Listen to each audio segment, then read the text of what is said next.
नवंबर सन 2000 को एक अलग राज्य के रूप में उत्तराखंड का गठन हुआ था। और यह साल इसलिए खास है क्योंकि उत्तराखंड अब 25 साल का हो चुका है। 25 साल की उम्र में एक नौजवान अपने भविष्य की ओर आगे बढ़ता है। लेकिन उत्तराखंड पिछले इन 25 सालों में कहां बढ़ा, कितना बढ़ा, कैसे कैसे बढ़ा, क्या क्या उत्तराखंड में हुआ, वो तमाम बातें आपको हम इस कार्यक्रम के माध्यम से बताएंगे। आज उत्तराखंड 25 साल का होने वाला है। उत्तराखंड सरकार इस 25वीं वर्षगांठ के मौके पर रजत जयंती के रूप में राज्य स्थापना दिवस को मना रही है। उत्तराखंड सरकार ने एक कार्यक्रम तय किया है जिसके बारे में हम लगातार बात कर चुके हैं। मुख्यमंत्री धामी ने इसकी जानकारी दी कि 11 दिनों तक, अगले 11 दिनों तक यानी कि 11 नवंबर तक उत्तराखंड में रजत जयंती उत्सव के रूप में उत्तराखंड राज्य स्थापना दिवस मनाया जाएगा।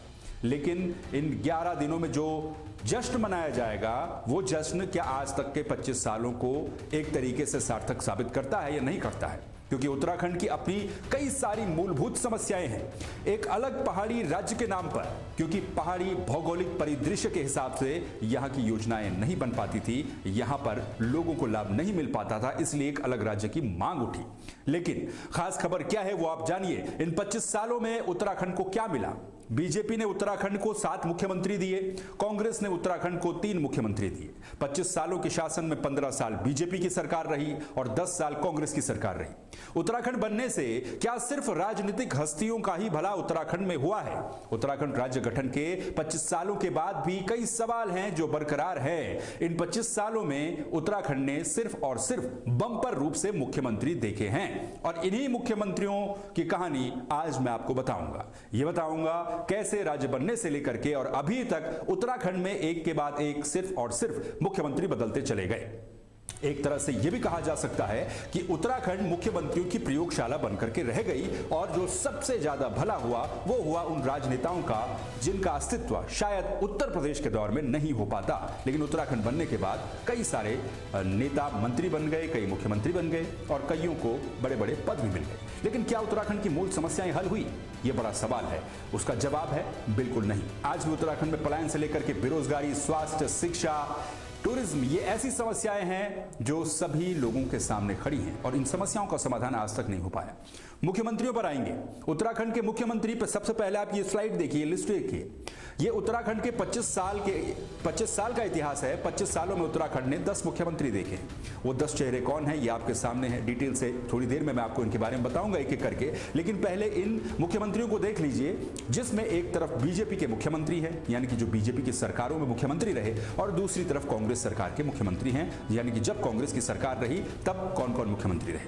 ध्यान दीजिएगा, कांग्रेस ने एनडी तिवारी के शासनकाल में 5 साल और विजय बहुगुणा हरीश रावत के शासनकाल में 5 साल, यानी कि कुल मिलाकर के 10 साल कांग्रेस की सरकार उत्तराखंड में रही, जबकि 15 सालों तक बीजेपी की सरकार रही, जिसमें एक सबसे लंबा समय इस समय चल रहा है। इन 25 सालों में बीजेपी के मुख्यमंत्रियों की लिस्ट अगर हम देखेंगे तो एनडी तिवारी, भगत सिंह कोश्यारी, भुवन चंद्र खंडूरी, डॉक्टर रमेश पोखरियाल निशंक, फिर त्रिवेंद्र सिंह रावत, तीरथ सिंह रावत और अब पुष्कर सिंह धामी, ये मुख्यमंत्री उत्तराखंड को बीजेपी की सरकारों ने दिए हैं। जबकि कांग्रेस शासनकाल में बहुत छोटा समय रहा, लेकिन एनडी तिवारी एकमात्र वो मुख्यमंत्री उत्तराखंड के जिन्होंने अपने 5 सालों का कार्यकाल पूरा किया। इसके अलावा कांग्रेस ने विजय बहुगुणा और हरीश रावत को भी मुख्यमंत्री के रूप में उत्तराखंड को दिया। हालांकि विजय बहुगुणा आज के समय में भारतीय जनता पार्टी में है। यह उत्तराखंड का इतिहास है। यानी कि आप अंदाजा लगाइए कि औसतन भी अगर आप लगाएंगे अंदाजा, तो एक मुख्यमंत्री 2 साल तक औसतन शासन कर पाया। और दुखद बात यह है कि एनडी तिवारी के अलावा कोई भी मुख्यमंत्री 5 साल तक सरकार नहीं चला पाया, क्योंकि उत्तराखंड में राजनीतिक अस्थिरता काफी ज्यादा रह गई। और क्या उसी राजनीतिक अस्थिरता की भेंट उत्तराखंड लगातार चलता चला गया और यहां के विकास कार्य अवरुद्ध होते चले गए, क्योंकि आज भी जैसा मैंने आपको बताया समस्याएं जस की तस हैं, वो वहीं पर है जहां पर वो पहले थी। अब एक एक करके इन मुख्यमंत्रियों के कार्यकाल को देखते हैं। सबसे पहले 9 नवंबर 2000 को जब उत्तराखंड बना तो एनडी तिवारी क्योंकि निर्वाचित मुख्यमंत्री हुए थे, उनसे पहले नित्यानंद स्वामी को मुख्यमंत्री बनाया गया। ये देखिए पहली स्लाइड, नित्यानंद स्वामी उत्तराखंड के पहले मुख्यमंत्री बने 9/11/2000 से 29/10/2001 तक, यानी कि 1 साल का शासनकाल नित्यानंद स्वामी का रहा मुख्यमंत्री के तौर पर। बहुत छोटा शासनकाल रहा, लेकिन पहले मुख्यमंत्री रहे। उसके बाद भगत सिंह कोश्यारी का नंबर लगता है। भगत सिंह कोश्यारी हाल ही में उत्तराखंड की राजनीति में काफी ज्यादा सक्रिय माने जाते हैं, लेकिन भगत सिंह कोश्यारी उत्तराखंड के दूसरे मुख्यमंत्री हुए। 30/10/2001 से इनका कार्यकाल शुरू हुआ और 1 मार्च 2002 तक इनका कार्यकाल चला। इनका भी कार्यकाल बहुत छोटा था, क्योंकि पहले जो 2 साल थे 2000 से लेकर के 2002 तक उत्तराखंड में अंतरिम सरकार थी और ये सरकार बीजेपी की रही। इसमें नित्यानंद स्वामी रहे और भगत सिंह कोश्यारी रहे। यानी कि आप अंदाजा लगाइए कि यहीं से ही एक तरह से हम समझ सकते हैं कि महज 2 सालों में भी उत्तराखंड को 2 मुख्यमंत्री मिले, वो भी तब जब निर्वाचित सरकार नहीं थी, एक अंतरिम सरकार चल रही थी। साल 2002 आता है और 2002 में उत्तराखंड में पहले विधानसभा के चुनाव होते हैं। पहले विधानसभा के चुनाव में पहले निर्वाचित मुख्यमंत्री बनते हैं नारायण दत्त तिवारी। नारायण दत्त तिवारी कायदे से उत्तराखंड के तीसरे मुख्यमंत्री, लेकिन निर्वाचित रूप से पहले मुख्यमंत्री रहे। नारायण दत्त तिवारी उस समय कांग्रेस के बहुत बड़े जाने माने और नेता थे, बहुत बड़ी हस्ती थे और उत्तराखंड के मुख्यमंत्री के तौर पर एनडी तिवारी ने शपथ ली 2/3/2002 से लेकर के 7/3 यानी कि 7 मार्च 2007 तक। नारायण दत्त तिवारी उत्तराखंड के एकमात्र वो चेहरे हैं जो मुख्यमंत्री के तौर पर 5 साल पूरे कर पाए। हो सकता है कि अब पुष्कर सिंह धामी का नाम भी उसमें शामिल हो जाए, लेकिन 2007 में जब एनडी तिवारी मुख्यमंत्री के तौर पर अपना कार्यकाल पूरा कर चुके थे, तब से लेकर और अभी तक कोई मुख्यमंत्री 5 साल का कार्यकाल पूरा ही नहीं कर पाया, क्योंकि राजनीतिक अस्थिरता इस तरह से उत्तराखंड में थी। तो एनडी तिवारी पहले निर्वाचित मुख्यमंत्री हुए। कांग्रेस की सरकार के दौरान कई काम भी एनडी तिवारी के नाम माने जाते हैं कि उन्होंने कई काम भी किए, लेकिन कई तरह के सवाल भी उनके ऊपर रहे। उस दौरान जो लोकगीत बड़ा फेमस हुआ था नरेंद्र सिंह नेगी का, उसने भी एनडी तिवारी की सरकार को काफी ज्यादा डेंट दिया। साल 2007 में उत्तराखंड में दूसरे विधानसभा के चुनाव होते हैं और दूसरे विधानसभा के चुनाव में भारतीय जनता पार्टी सरकार बनाती है और इस तरह से मुख्यमंत्री आवास में एंट्री होती है रिटायर्ड मेजर जनरल भुवन चंद्र खंडूड़ी, एक कड़क मिजाज चेहरा जिनको माना जाता था एक कड़क चेहरा है, आर्मी बैकग्राउंड के चेहरे हैं और मुख्यमंत्री के तौर पर उत्तराखंड के मुख्यमंत्री के तौर पर शपथ लेते हैं। 7/3/2007 से एक ही कार्यकाल में उनके 2 कार्यकाल हो जाते हैं। 26/6/2009 तक वो मुख्यमंत्री रहे। पहला उनका जो कार्यकाल था भुवन चंद्र खंडूड़ी का, वो 7/3/2007 से लेकर 26/6/2009 तक रहा।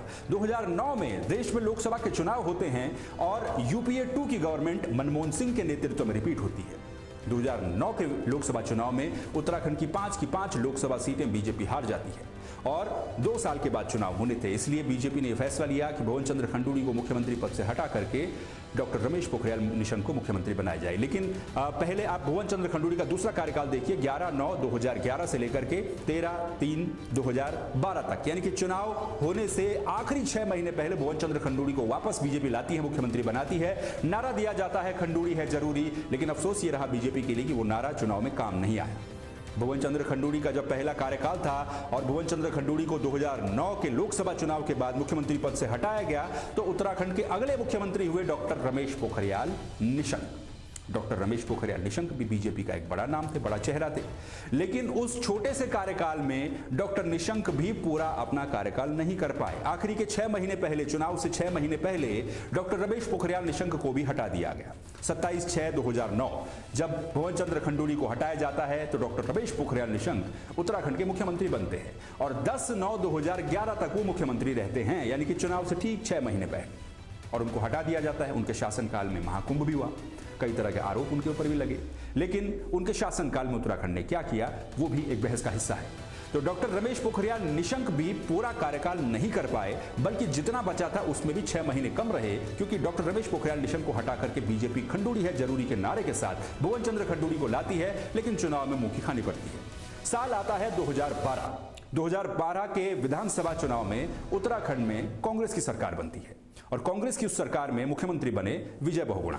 13/3 यानी कि 13 मार्च 2012 से विजय बहुगुणा का कार्यकाल शुरू होता है, लेकिन यहां भी वही पैटर्न रहा। 2 साल के बाद विजय बहुगुणा भी हटा दिए गए। 31/1 यानी कि 31 जनवरी 2014 को विजय बहुगुणा को मुख्यमंत्री पद से हटा दिया जाता है कांग्रेस सरकार के दौरान। उस समय 2012-13 के दौरान 2013 में उत्तराखंड में एक भीषण आपदा है। इस भीषण आपदा में विजय बहुगुणा के ऊपर और विजय बहुगुणा की सरकार के ऊपर कई तरह के गंभीर आरोप लगे आपदा में घोटाले को लेकर के, और मुख्यमंत्री के पद से विजय बहुगुणा को कांग्रेस हटाती है। कांग्रेस की इसी सरकार में उसके बाद मुख्यमंत्री बनते हैं हरीश रावत।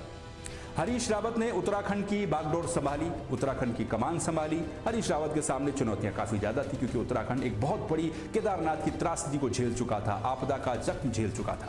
हरीश रावत उत्तराखंड के मुख्यमंत्री बनते हैं। इनका भी कार्यकाल महज 2 सालों में 2 बार बदलता है। 1 फरवरी 2014 से लेकर 27 मार्च 2016 तक इनका पहला कार्यकाल रहता है और मार्च 2016 का जो समय था वो बड़ा ऐतिहासिक रहा। उत्तराखंड की राजनीति में ऐसी खलबली मची कि हरीश रावत की सरकार छोड़ करके कांग्रेस के 9 विधायक चले जाते हैं। हरीश रावत की सरकार गिर जाती है और दुर्भाग्य देखिए कि उत्तराखंड ने क्योंकि 2016 की ये बात थी, इन 16 सालों में उत्तराखंड ने जो नहीं देखना था वो भी देख लिया, यानी कि राष्ट्रपति शासन भी देख लिया। हरीश रावत की सरकार जब गिरी तो उत्तराखंड में एक बहुत बड़ी राजनीतिक अस्थिरता पैदा हुई। इस बहुत बड़ी राजनीतिक अस्थिरता के बीच में राष्ट्रपति शासन लगा। उसके बाद हरीश रावत का टर्म होता है 21/4/2016 से 22/4/2016 तक, यानी कि 4 दिन के लिए वो मुख्यमंत्री भी रहे और इस दौरान फिर से राष्ट्रपति शासन लगता है। फिर 11/5/2016 से हरीश रावत की सरकार फिर से बहाल होती है और 18/3/2017 तक, यानी कि जब तक चुनाव होना था तब तक हरीश रावत की सरकार थी। अब एक मुख्यमंत्री जो महज 2014 से लेकर 17 तक, यानी कि 3 सालों के कार्यकाल में 3 बार बदल गया, 3 बार सरकार गिर गई, राष्ट्रपति शासन लग गया, तो सोचिए वो मुख्यमंत्री उत्तराखंड में कैसे विकास कार्य करता या फिर किस तरह से काम कर पाता, क्योंकि राजनीतिक अस्थिरता, जैसा मैंने आपको बताया, वो लगातार उत्तराखंड में देखी गई और राजनीतिक अस्थिरता का ही ये परिणाम है कि हरीश रावत की सरकार के दौरान राष्ट्रपति शासन लगा, एक बड़े पैमाने पर बगावत हुई और बहुत बड़ी एक राजनीतिक आपदा, विपदा को भी उत्तराखंड ने इस छोटे से समय में देख लिया। इसके बाद साल आता है 2017। 2017 में फिर से उत्तराखंड की विधानसभा के चुनाव हुए, लेकिन उत्तराखंड की विधानसभा के चुनाव में एक पैटर्न, जो मुख्यमंत्री 5 साल पूरे नहीं कर पाया, उसके साथ दूसरा पैटर्न भी जुड़ गया था काफी पहले से, 2007 के बाद से। वो पैटर्न ये था कि उत्तराखंड की जनता 5 साल के बाद सत्ता परिवर्तन करती है। उत्तराखंड की जनता ये मूड बनाती है कि जो शासन में है, सत्ता में है, उसको 5 साल के बाद हटाया जाए और दूसरी पार्टी की सरकार बनाई जाए। 2017 के विधानसभा चुनाव होते हैं, तब तक ये पैटर्न काम कर गया और 2017 में सरकार बनती है बीजेपी की। बीजेपी की सरकार बनी और बीजेपी की सरकार के मुख्यमंत्री बने त्रिवेंद्र सिंह रावत। त्रिवेंद्र सिंह रावत 18/3 यानी कि 18 मार्च 2017 से मुख्यमंत्री हुए, लेकिन ये भी 5 साल का कार्यकाल पूरा नहीं कर पाए, जबकि त्रिवेंद्र सिंह रावत 4 साल तक स्मूथली सरकार को रन कर रहे थे, चला रहे थे। और ऐसा भी नहीं था, क्योंकि 2017 के बाद जो बहुमत सरकारों के पास था, बीजेपी की सरकारों के पास, वो बम्पर प्रचंड बहुमत था। त्रिवेंद्र सिंह रावत की सरकार बम्पर बहुमत के साथ बनी थी, लेकिन सोचिए कि उस बम्पर बहुमत में भी त्रिवेंद्र सिंह रावत अपनी कुर्सी नहीं बचा पाए। अचानक से 4 साल के बाद 9/3/2021 को त्रिवेंद्र सिंह रावत का मुख्यमंत्री के तौर पर आखिरी दिन रहता है और त्रिवेंद्र सिंह रावत को भी मुख्यमंत्री पद से हटा दिया जाता है। इसके बाद नंबर लगता है तीरथ सिंह रावत का। तीरथ सिंह रावत 10/3/2021 को उत्तराखंड के मुख्यमंत्री बने, लेकिन इनका कार्यकाल भी ज्यादा लंबा नहीं चल पाया। महज 4 महीने का कार्यकाल तीरथ सिंह रावत का रहा और जो सरकार लग रहा था कि त्रिवेंद्र सिंह रावत के नेतृत्व में जो मुख्यमंत्री 5 साल पूरे करेगा, उसी टर्म में, उसी शासनकाल में, उसी 5 साल के पीरियड में 4 साल तक जब एक मुख्यमंत्री चला गया, आखिरी के 1 साल में ऐसी उथल पुथल मची कि 3 मुख्यमंत्री बदल गए। पहले त्रिवेंद्र सिंह रावत को हटाया गया, तीरथ सिंह रावत को बनाया गया। तीरथ सिंह रावत 10/3/2021 को मुख्यमंत्री बनते हैं, लेकिन 14 साल, महज 4 महीने के अंतराल में तीरथ सिंह रावत को भी मुख्यमंत्री पद से हटा दिया गया। वजह यह बताई गई कि तीरथ सिंह रावत का जो उपचुनाव लड़ने का जो सिनेरियो था वो नहीं बन पा रहा था और इस वजह से उनको मुख्यमंत्री पद से हटा दिया गया। तीरथ सिंह रावत मुख्यमंत्री पद से हटे, चुनाव 2022 में होने थे, 21 में उनको मुख्यमंत्री पद से हटाया गया और उसके बाद मुख्यमंत्री बने पुष्कर सिंह धामी। पुष्कर सिंह धामी उत्तराखंड के मुख्यमंत्री पहले टर्म में 4 जुलाई 2021 को बने और 23 मार्च 2022 तक वो पहले टर्म में मुख्यमंत्री रहे, जब उस सरकार का टर्म पूरा होना था और 2022 में विधानसभा के चुनाव थे। 2022 विधानसभा का चुनाव बीजेपी ने पुष्कर सिंह धामी के चेहरे पर लड़ा। बीजेपी पुष्कर सिंह धामी को इसलिए लेकर के आई कि पुष्कर सिंह धामी एक युवा चेहरा हैं और युवा चेहरा युवा उत्तराखंड के लिए किफायती साबित होगा। उनके चेहरे पर बीजेपी चुनाव लड़ती है। बीजेपी की सरकार जरूर बन गई, लेकिन 2022 के विधानसभा चुनाव में पुष्कर सिंह धामी खुद अपनी सीट नहीं जीत पाए। खटीमा से पुष्कर सिंह धामी हार गए। भुवन कापड़ी ने पुष्कर सिंह धामी को चुनाव हरा दिया, लेकिन बावजूद उसके दिल्ली हाईकमान पुष्कर सिंह धामी से खुश थी। इसीलिए पुष्कर सिंह धामी को हारने के बावजूद भी, विधानसभा चुनाव अपनी सीट हारने के बावजूद भी, पुष्कर सिंह धामी को बीजेपी ने उत्तराखंड में मुख्यमंत्री बना दिया। पुष्कर सिंह धामी चंपावत से अपना उपचुनाव लड़े और चंपावत से उपचुनाव जीत गए और तब से लेकर के, यानी कि 23 मार्च 2022 जब मुख्यमंत्री के तौर पर पुष्कर सिंह धामी ने शपथ ली, तब से लेकर अभी तक पुष्कर सिंह धामी उत्तराखंड के मुख्यमंत्री हैं। और इसीलिए मैं कह रहा हूं कि एनडी तिवारी के बाद हो सकता है कि पुष्कर सिंह धामी ऐसे चेहरे हों जो अपना 5 साल का कार्यकाल पूरा करें। हालांकि अभी चुनाव में 1 साल के आसपास का समय बचा हुआ है, लेकिन जिस स्पीड के साथ पुष्कर सिंह धामी आगे बढ़े, उससे लगता है कि वो 5 साल पूरे कर ही लेंगे। भले ही उनका मंत्रिमंडल पूरा हो ना हो, लेकिन पुष्कर सिंह धामी मुख्यमंत्री के तौर पर अभी काम कर रहे हैं और उन्हीं को यह सौभाग्य मिला है कि उनके शासनकाल में उत्तराखंड अपना रजत जयंती का उत्सव मना रहा है। तो इन 25 सालों में उत्तराखंड ने कुछ देखा हो या न देखा हो, मुख्यमंत्रियों की एक बहुत बड़ी यात्रा देखी, लेकिन उस यात्रा में उन मुख्यमंत्रियों का क्या क्या योगदान रहा, यह चिंतन मनन करने वाली बात है। इन 10 मुख्यमंत्रियों ने क्या पलायन को काबू में करने के लिए कोई ठोस कदम उठाए? क्या शहीदों के सपनों के अनुरूप गैरसैंण को लेकर के कोई ठोस कदम उठाए? क्या भू कानून मूल निवास को लेकर के कोई ठोस कदम उठाए? क्या पहाड़ों में रोजगार को लेकर के कोई ठोस कदम उठाए? स्वास्थ्य, शिक्षा, रोजगार और स्वरोजगार, इसमें आप और जोड़ दीजिए, इसको लेकर के कोई ठोस कदम उठाए? अगर उठाए तो क्या क्या उठाए, ये भी चिंतन मनन करने वाली बात है। हम रजत जयंती का उत्सव मना तो रहे हैं, लेकिन क्या राजनीतिक प्रयोगशाला और राजनीतिक अस्थिरता के अलावा उत्तराखंड में बहुत बड़े पैमाने पर कोई यूनिक काम हुआ है या नहीं हुआ है, ये आप जरूर बताइएगा। उत्तराखंड 25 साल का हो जरूर गया है, लेकिन अब 2022 का विधानसभा चुनाव भी होना है। जैसा कि मैंने आपको बताया, इन 25 सालों में 15 साल बीजेपी, 10 साल कांग्रेस, 7 मुख्यमंत्री बीजेपी के, 3 मुख्यमंत्री कांग्रेस के, लेकिन उसके बावजूद भी उत्तराखंड की मूल समस्याएं अभी भी जस की तस हैं। पहाड़ों पर महिलाएं आज भी सड़कों पर बच्चों को जन्म दे रही हैं, अस्पतालों में फैसिलिटी सुविधाएं नहीं हैं, सरकारी स्कूलों के बुरे हाल हैं, पलायन से पहाड़ खाली हो रहे हैं, लेकिन उसके बावजूद भी हम रजत जयंती का उत्सव मना रहे हैं। उम्मीद करते हैं कि उत्तराखंड की सरकारें, उत्तराखंड के अधिकारी इन 25 सालों में जो ब्लंडर्स, जो गलतियां सरकारों से हुई हैं, या फिर जो चाहे वो राजनीतिक अस्थिरता रही है या सिर्फ मुख्यमंत्री की फैक्ट्री उत्तराखंड बन के रह गई हो, इससे सीख लेंगे और आने वाले समय में उत्तराखंड विकास के रास्ते पर आगे बढ़ेगा। जो मूल समस्याएं, कम से कम वो समस्याएं समाप्त हो पाएंगी। फिलहाल के लिए बस इतना ही। बाकी खबरों के लिए आप देखते रहिए तहलका डिजिटल। नमस्कार।